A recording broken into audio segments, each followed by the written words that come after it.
Good morning, everyone. Welcome to ReproUnion Fertility Awareness webinar on indications, intention, and attitudes towards family formation. My name is Eva Elmenstig, and I'm Associate Professor and Senior Lecturer in Sexology and Sexuality Studies at Malmö University. I'm a part of the ReproUnion Challenge 5 team and a member of the ReproUnion Executive Board, and I am the moderator of today's webinar, which offers an exciting program. I will start with a few words about ReproUnion. For a decade, scientists and clinicians have worked together across the Danish-Swedish border to bring reproductive research to the next level. In ReproUnion, we want to meet the demands of preventing, managing, and treating infertility. The project is supported by the EU program Interreg, and you can see all project partners on the slide. You can also see the 5 reproductive challenges which our public-private partnership is addressing. Today we will explore key findings from the research of one of the challenges, the Fertility Awareness Challenge 5. Some of our projects within Fertility Awareness Challenge 5 are multidisciplinary and includes both perspectives from medicine and social science. But before we begin with the first speaker, I will take a few seconds telling you about some holding matters. During the event, you will be muted. If you have technical questions, you can use the chat function. You are very welcome to ask clarifying questions to the speakers. You can do so by posting them in the Q&A section. We will have some time after each presentation, but also at the end. Please make sure to know to which speaker you are addressing the questions. And attention, for your information, we will be recording this webinar. And with this, I will give the word to my colleague, Søren Sibe, who is the chairman of ReproUnion Challenge 5 team and head of the fertility department at Rikshospitalet. Welcome, Søren. You may begin. Thank you very much, Eva. And good morning, everybody, and thank you also from me for joining this webinar organized by Challenge 5. In Challenge 5, we are trying to facilitate debates and initiatives addressing our reproductive challenges. This includes also focus on the need for educational initiatives and for research initiatives identifying knowledge gaps in this area. Today, it's our pleasure to present the results from the latest 3 research projects, which is addressing very different topics ranging from male attitudes towards family formation, changes in reproductive challenges between different generations, and other types of diseases as a prognostic indicator for compromised reproduction. To set the stage, it's my task and pleasure to present to you for some of the background concerns leading to the formation of this fertility awareness program. Let's see.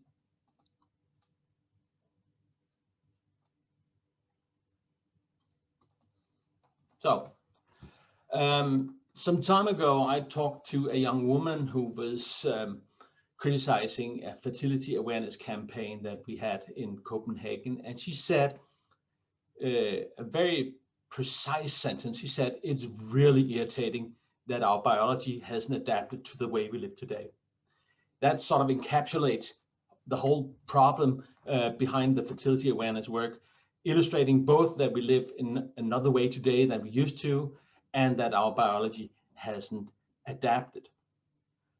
So there are many stakeholders when we talk about fertility awareness, and there is the personal perspective, there's the family perspective, but there is also a societal perspective, which we call reproductive sustainability, and it's illustrated by this sentence said by the Norwegian Prime Minister Erna Solberg in her New Year Address 2019, where she said, "Too few children are born in this country to sustain the Norwegian welfare model."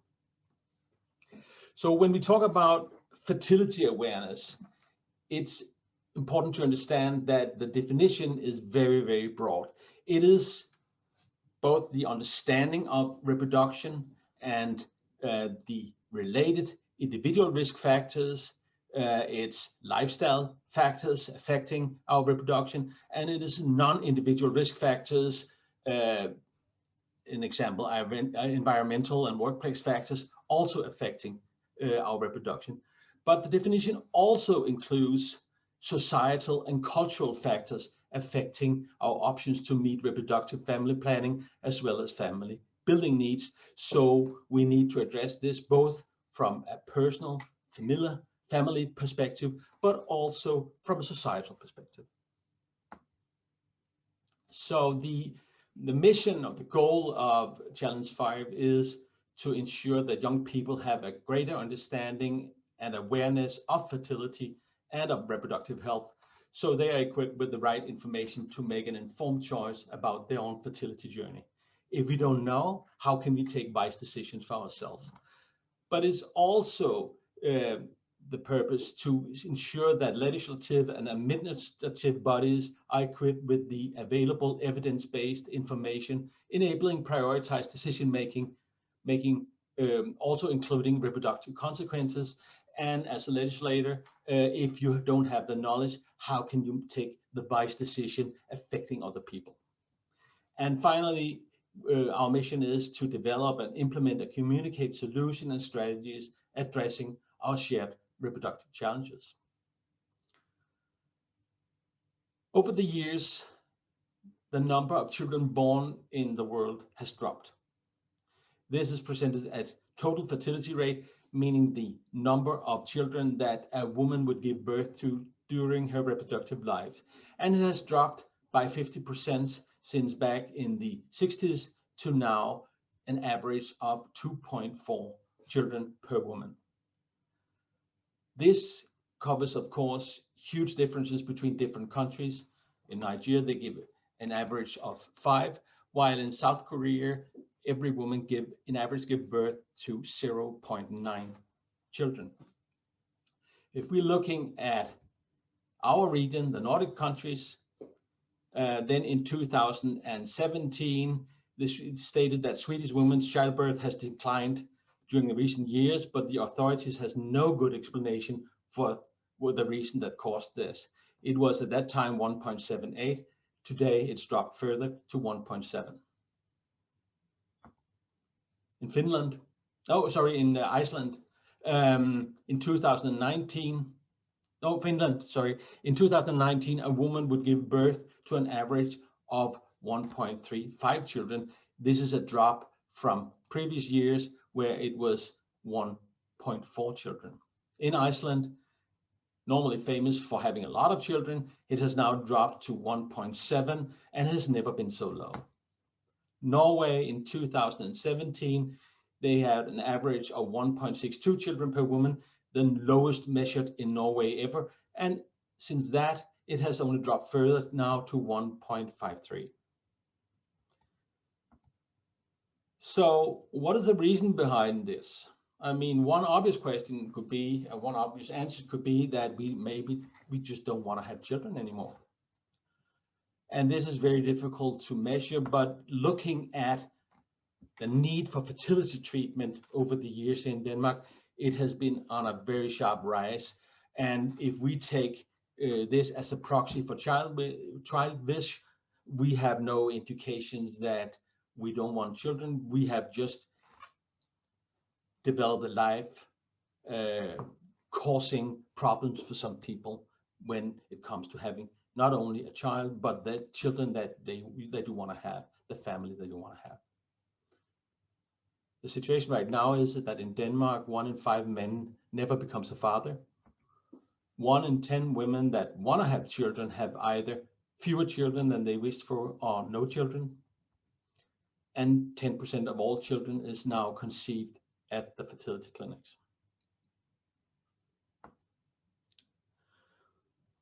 Looking at this curve, it illustrates the connection between the woman's age and the biology as live birth rate chance per cycle, illustrating that we are most fertile when we are in our early 20s, and it just goes straight downhill from that point.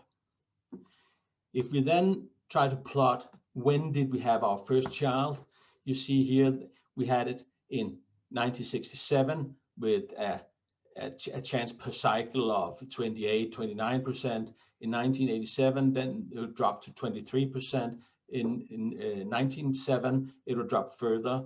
And now we are down at having our first child at a point in our life where our biology have been reduced to half compared to the most fertile period, or more correctly expressed, that we now having them at a time where we need to try twice the time that we did when we were most fertile. Of course, there's many reasons for this. Modern life, modern youth life is not always compatible with having children when our biology tells it. And I think it's important to acknowledge that there are many things that need to be changed, that need to be discussed if we are to change this. You have expectations and traditions within your family towards your parents. You have her friends, his friends, your friends. What do you do in your group of friends? There are expectation norms and cultures and careers in terms of the labor market, education, society, and there's a lot of things that we want to factor in our life when deciding when to have children. So when young people hesitate to start a family and to have children, the reason may be outdated perceptions in a changed world and a distorted societal priorities and expectations. We need to have societal conversations on norm, culture, on traditions in the context of reproductive planning and modern life. I think it's very important that we remind ourselves that assisted reproduction is not the solution. It's one out of several tools needed to help people who have fertility problems. And to finish off, I'll just say that it's not about how to get children, but it's about social and societal accept that having children in compliance with the limitation of our inborn biology should be a personal priority for most people. And children should be conceived at home. It's the nice way to have children, but even more important, the ability and the willingness to do so is an important marker of societal compliance with basic life equality. And with this, thank you very much, and back to you, Eva. Thank you, Søren, for the very interesting introduction. Søren, we have some questions for you, and I think fertility awareness is important on different levels in the society. When you meet politicians in Sweden or in Denmark, do you feel that they have the knowledge they should have concerning fertility awareness issues? I mean, it's different aspects of fertility awareness, and we need to direct in different on different levels. I think that the politicians are human beings like the rest of us, and they lack the knowledge like most of us do. What I hear and what I see is a willingness and acknowledgement that this is a huge problem. But at the same time, as a politician, you're trapped in a scenario where addressing this issue can cause a lot of anger because you're perceived as the state interfering in personal life. So I think it's very difficult for the politicians to find ways to start addressing this. And I think that we should discuss if we can initiate some of these debates, some of this talk outside the political environment, but with the politicians tapping in and participating in the debates going on. Otherwise, it will very soon be a very, I think experience shows that it can easily be a very aggressive discussion and not a constructive discussion where people react towards the state and the politicians trying to decide in your personal life. And this is not what it's about.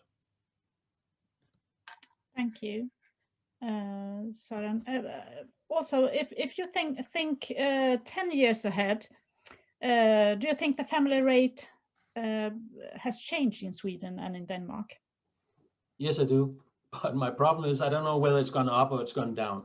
And I think that's why it's so urgently important that we start to addressing this now.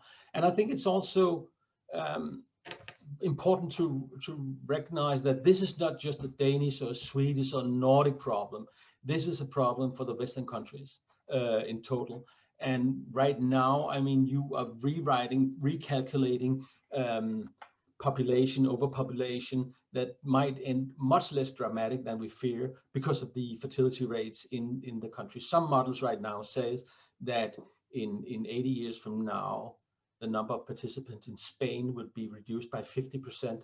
The number of people living in Japan would be reduced by 50%. So it's very dramatic, and it's very, very important for a lot of countries to unite and work with this, because the consequences can be very, very dramatic. Yes, I believe so too. Huh? Thank you. I think we go further with the next presentation. Just have here. So thank you, Sarah, and we will come back to you when it comes more questions at the end. So please write questions in the Q&A section if you want us to direct questions to the speakers. So now it's time to introduce our first speaker, Christina Matson. Christina is soon a gynecologist in training at Skåne University Hospital in Lund, with a special interest in reproductive epidemiology and register-based research. Lately, she has been focused on chronic diseases and their potential impact on female fertility, to investigate if there are patient groups that might need increased fertility information. Now she will share her latest findings with us. Please go ahead, Christina.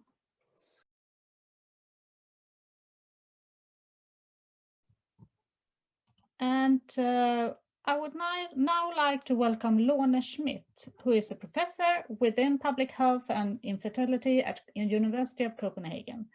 Lorna has for 30 years conducted research within family formation, infertility, and assisted reproduction, and more recently within fertility awareness. Welcome, Lorna. You may begin. Thank you, and thank you for giving me this opportunity to present on behalf of Britt-Marie Hvid-Malling, who couldn't be here today, but Britt-Marie has performed and been the main contributor to the study. So we have made an interview study with men regarding family formation and regarding fertility awareness. We have already published 2 of the papers, and I will show them in the end of this presentation.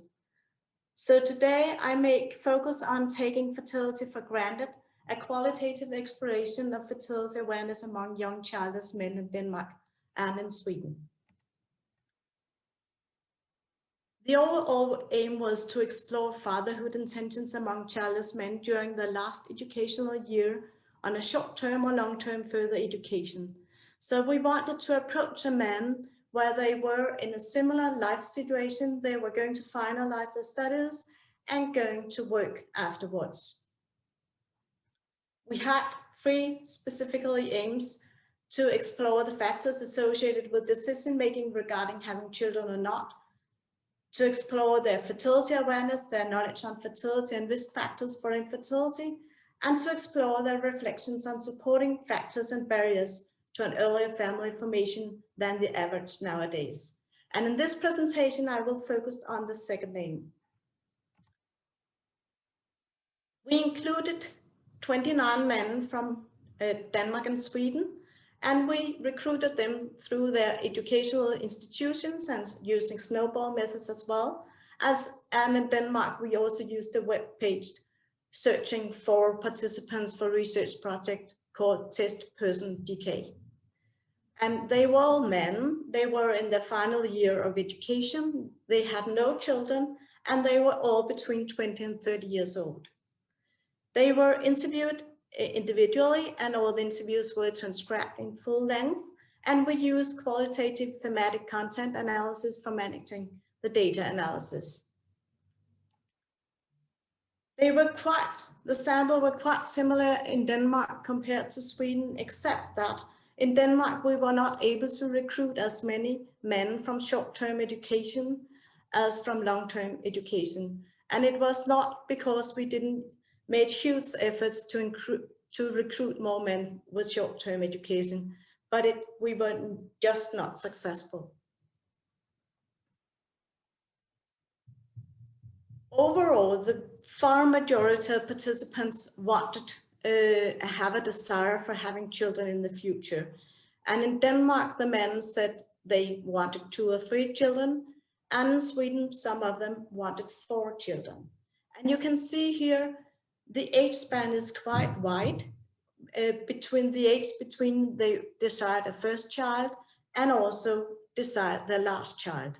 And what you can also see is that if they have a partner of a similar age, some men desire their last child at an age where a partner will no longer be able to have a child, except if they go to use egg donation.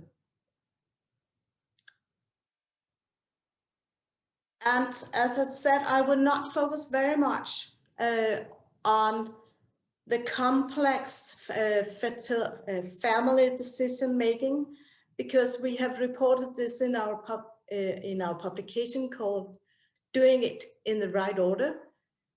But I will focus on one result I don't think we have seen before in other studies so clearly. And this was within the theme of optimal timing of parenthood, and with a sub-theme of influence from within the inner social circle, and here focusing on friends. And actually, few men had discussed family formation with their friends.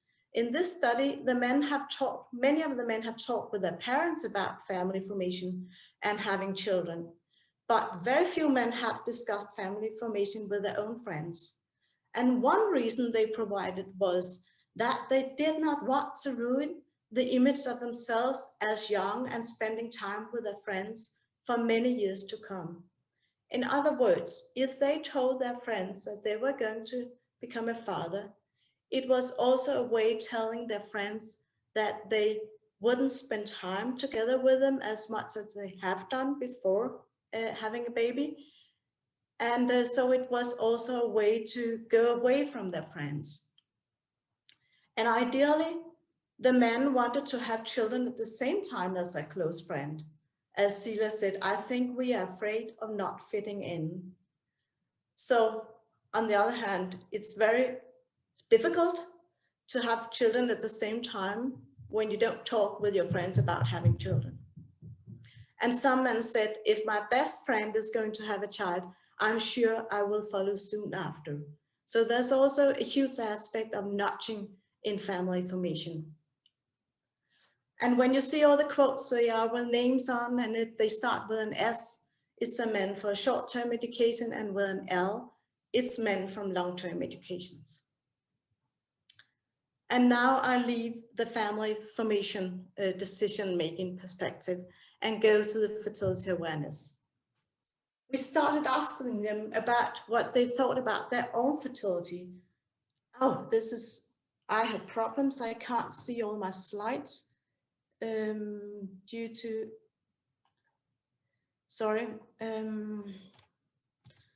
Okay, then I can't read all the quotes, but I can also only see them partly. No problem, you can see it full screen. So we asked them about their own fertility, and actually most men had not given their own fertility any thoughts, and the far majority were optimistic. Oh, actually only few men were anxious about their fertility being poor. So overall, these men took their own fertility for granted. Leonardo says, not so many reflections. I just assume I can have children. Actually, I have never been tested, but I presume and I believe I can, and I hope I can. And Lars said, no, well, I have happily closed my eyes, hoping for the best that it will work, haha. And Lars was one of the few men being scared. I'm extremely terrified that it will be poor. I'm really scared. I'm so worried that I've considered making an appointment to have it checked. So in general, the men took their fertility for granted and haven't thought much about it. Then we asked them about their knowledge regarding infertility risk factors. And I have to remind you that this was qualitative interviews. They were not provided a list where they could choose for and select the factors they believed were risk factors. So they have to came across doing their minds to find out factors they believed could be related to infertility. And in general, as in many other studies, the knowledge of risk factors was low.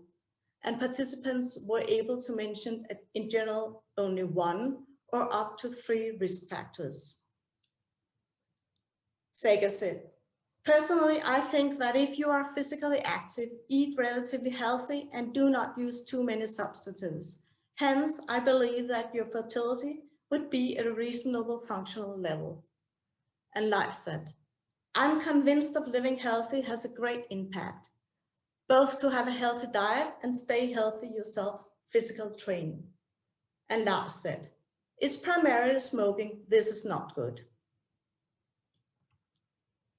And when we categorized the risk factors the men mentioned, it was the largest was about health behavior. And all the risk factors they mentioned there, the different risk factors the majority of them are risk factors for infertility. However, they thought that living healthy is securance for having a high fertility. And this is of course not the case. We all have a fertility potential and we can protect our fertility potential by not being worse, by living healthy, but it's not a guarantee that living healthy equals high fertility. Some of the men also mentioned factors beyond personal control that could be environmental risk factors, for example, endocrine disruptors. This was only mentioned among Danish men, not among any Swedish men. And also the majority mentioned age, and they had quite good knowledge that fertility decreases with advanced age for both women and men. However, despite that knowledge, they also believe that men can reproduce throughout life. And what surprises us was that no one mentioned sexually transmitted infections as a risk factor, and also no one mentioned anabolic steroids. What was obvious in this qualitative interview studies was their uncertainty regarding their knowledge. And they were aware themselves how uncertain they were. They said, ooh, maybe, I think, could be. They often laughed or giggled. Lars said, I don't know, ha, I have no clue. Do you mean things like riding your bike too much or, ha, I absolutely no clue. Leo said, yes, everything, I think. Well, everything we do, ha, smoking, you hear that, right? Also, I believe alcohol. And Sigmund said, oh, I actually don't have a clue. No, I really don't know. Unfortunately, I can't answer this question. I have not thought about it.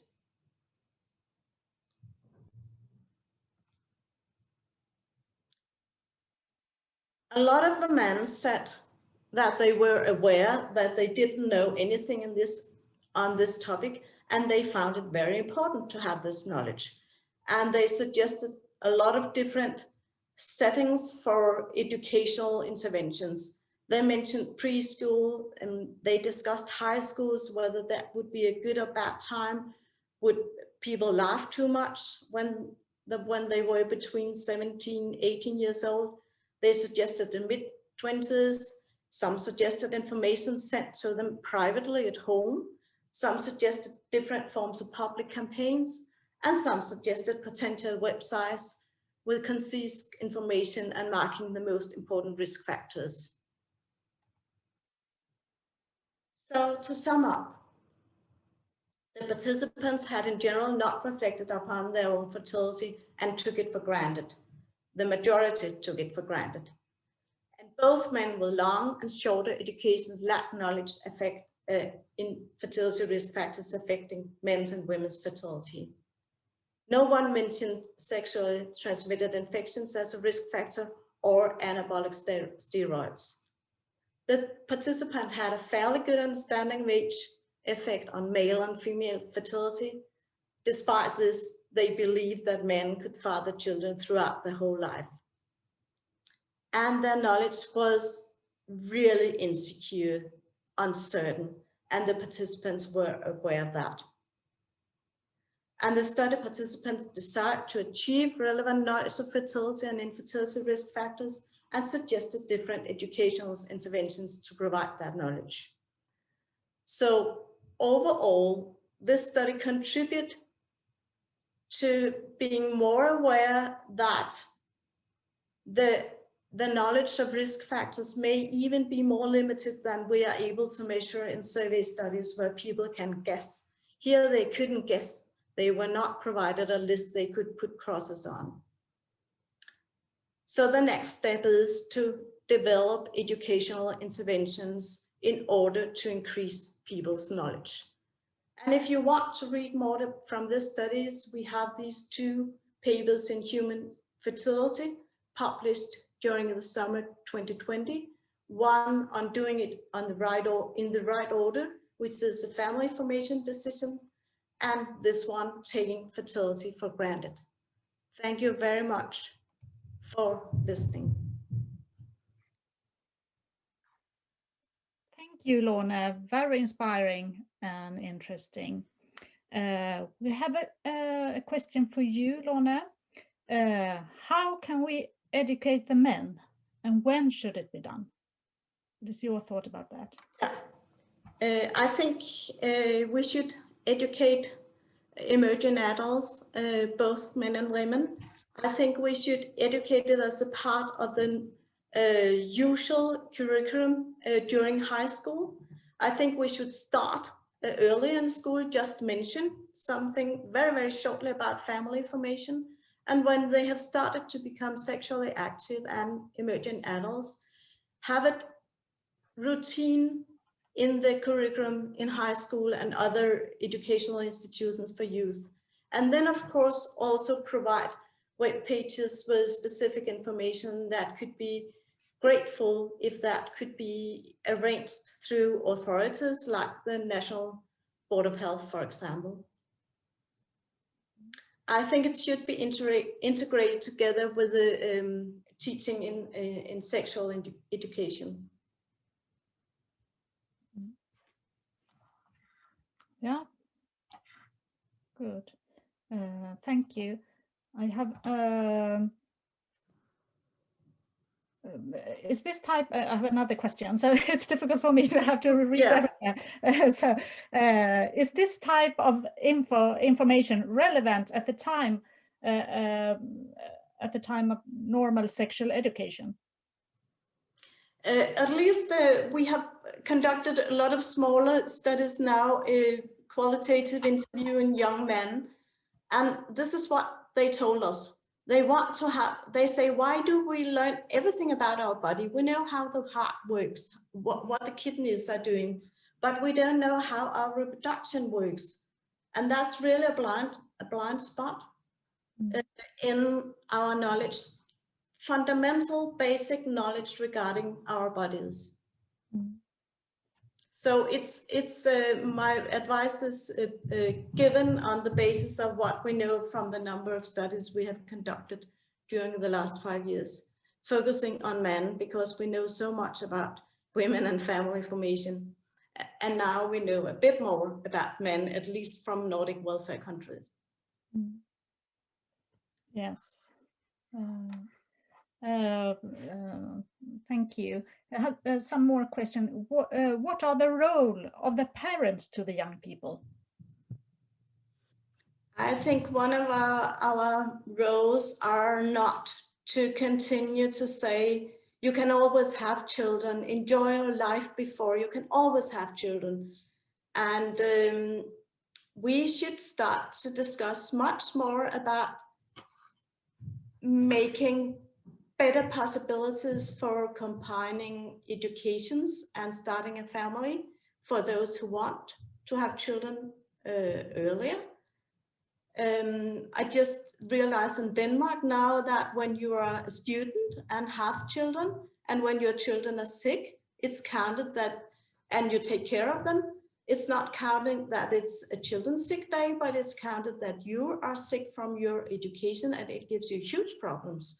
So much more flexible educational systems, and probably also tell your children that something of the very good things in life is to have children. And it's a huge pleasure and not just a lot of work.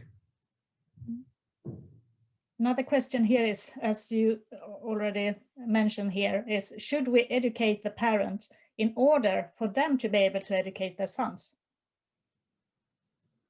Yeah, and that could of course also be backlash, but based on this interview study, it was really obvious that the young men discuss their own family formation with their parents. So it could be a good target point to educate the parents that it can be too late to start a family.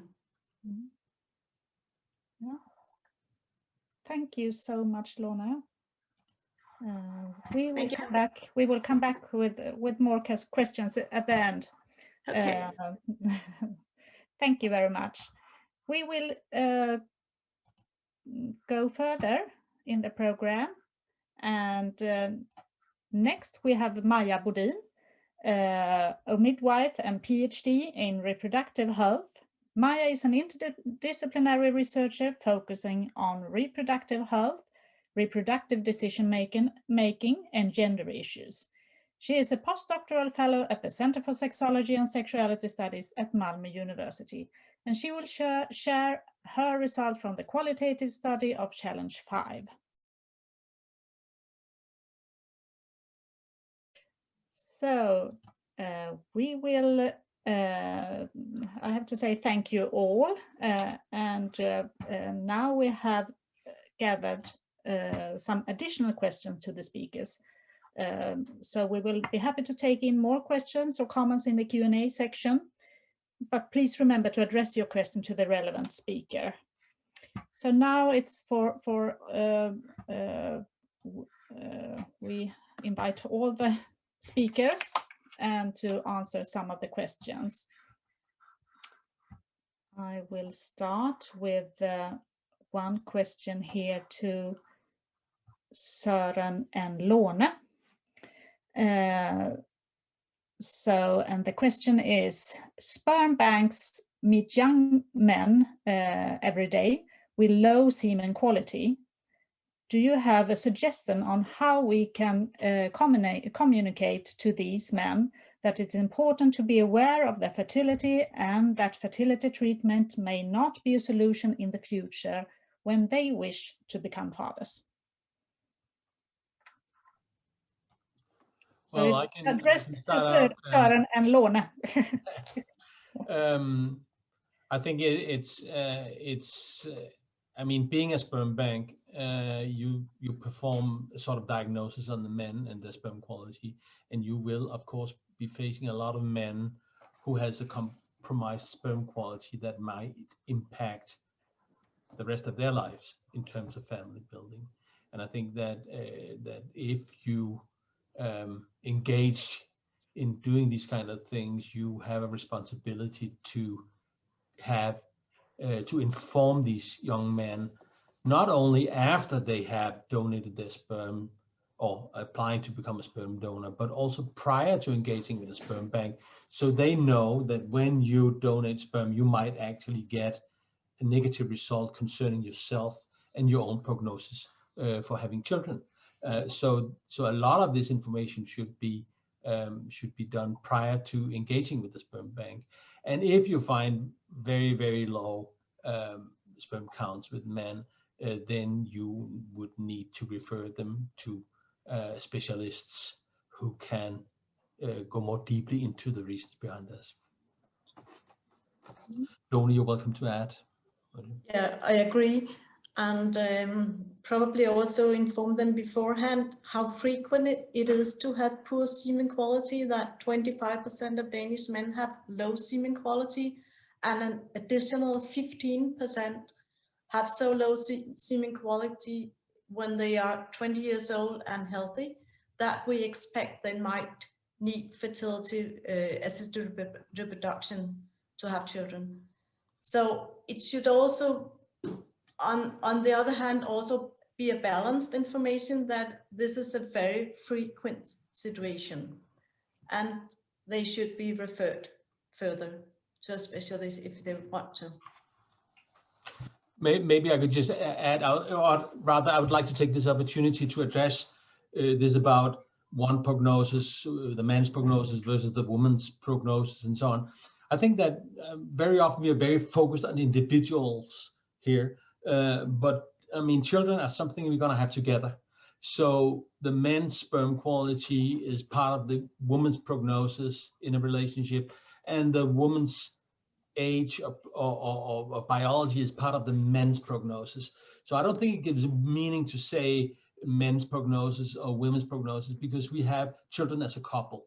And this is extremely important to realize, both when you plan for your own life in terms of having children, but also when we talk about this on a societal level, that rules and regulations should support people, couples, in having children, and it doesn't make so much sense of talking just about how do we improve a woman's fertility, for instance, without addressing the men. The men is also part of the female prognosis and vice versa.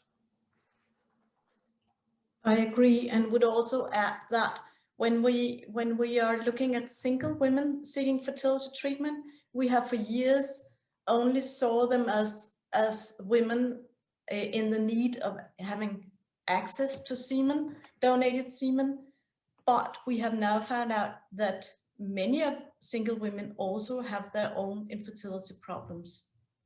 So just to be aware, because you are single, it's not equals to high fertility. Yes. Well, thank you. I have a question here. We will change a different perspective, and this is a question for anyone of you, really. You mentioned that emotional stress is a fertility myth. I'm very curious about that statement, since too high or too low cortisol can really impact hormonal health and thus fertility. I don't feel it's correct to dismiss stress in any form and how it relates to fertility. So yes, please. I don't know which one of you who want to say something. Lorna is so please, Lorna. Yeah, one of the large studies we have on the possible association between stress and fertility is a meta-analysis conducted on studies among women in fertility treatment. And they measured the stress level, anxiety, depression, etc., emotional status before one single fertility treatment attempt, after, and they saw which women became pregnant. And there were no association regarding the stress level before the fertility treatment and the chance of becoming pregnant or not becoming pregnant. And that's one of the reasons I say that due to these meta-analysis that was very qualified, conducted, and with a large sample, at least when it comes to fertility treatment, where we know women are stressed during treatment, this association has not been proven. And of course, there are studies where the stresses are very huge. It's about war, it's about seeking asylum or whatever. So huge stresses are having an impact on fertility. but we cannot find it in this meta-analysis among women in treatment. And I see another following. Can you elaborate on the number of stress and divorces amongst couples in fertility treatment? Yes, we can. We have done a huge register-based national cohort study in Denmark, comparing more than 150,000 couples with couples in fertility treatment and couples without fertility treatment. And what we could see over 16 years, we looked for marital breakdowns, divorce rates, and breaking up from your partner. And what we could see was that the marital breakdown was similar as compared to couples not having been into fertility treatment.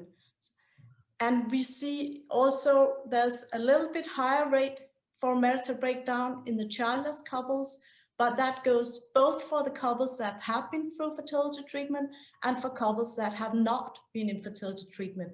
So childlessness, whatever the reason for that, is a risk factor for marital breakdown, and it makes a lot of sense that many people will try a bit harder not to have a marital breakdown when you have children together. So it's overall convincing that there's no increased rates of divorce among people in fertility treatment compared to the age background population of couples. And we have never seen that before in a large national data set following people for 16 years. Thank you very much. I think, unfortunately, we don't have time for more questions. So I will just close that one. So we will end on, first of all, a big thank you to our speakers and of course to all of you for joining us today. I hope that you enjoyed today's presentation and discussions. We would also like to draw your attention to our network and invite you to check out our website if you want to find out more about ReproUnion. Lastly, a kind reminder to answer the 4-question survey that will be launched on your screens shortly. And it's been a privilege to have been your moderator for today. And with this, we end today's webinar. Have a great day and welcome back to our next event. Bye.